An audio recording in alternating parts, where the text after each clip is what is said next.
Right now, as we look out of the camera at Fort Myers Beach, you can see the thunderstorms there in the distance. These have stayed offshore, and over the last half hour or so, we're finally starting to see them weaken just a little bit. You can see the radar in motion showing that thunderstorm kind of drifting off to the northwest and weakening. A lot of lightning with this one, and we still have some heavy rain developing just to the south. But we're dry from the Cape through Fort Myers as that rain has stayed offshore here all morning long, and you can see a little bit more activity out over the southeastern Gulf of Mexico. Later on today, we're going to be rocking and rolling again.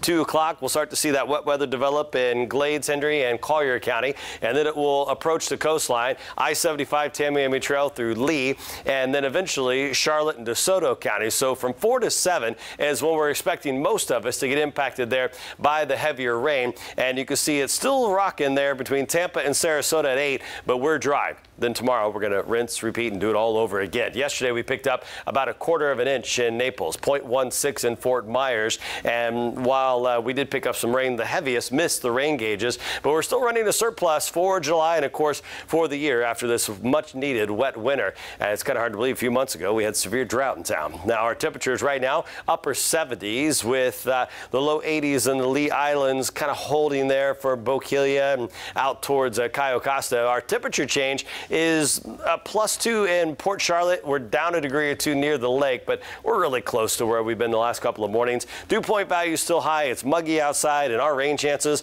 well, they're going to stay up there. 70% through Friday. We've got it down to 60 there on Saturday, but if this trend continues, we may have to bump that up. The good news is the weekend won't be a washout. It'll be like tomorrow, where we wake up with sunshine. We're dry through lunchtime. Then the showers and thunderstorms develop and get that shoved there along the coastline between Arcadia, Port Charlotte, and Fort Myers, and we'll see them wind down there around 7, 8 o'clock. We look ahead towards Thursday. Again, your morning commute's just fine. Lunchtime's fine as well. And here they come rolling across the state. This weather pattern just isn't budging, and that's why all the way through the 7-day, we're looking at a pretty high rain chance. Tropics got off to a quick start with Alberto, Beryl, and Chris, and since then, we have seen a little bit of a lull, and we combine that with some Saharan dust, and we're still not expecting any development here over the next week. Matter of fact, that dust will stick with us here through today and start to move out on Wednesday. Then another plume is going to approach to our south. That will happen late in the weekend, and as long as that dust is in place there, it's going to keep the tropics quiet, but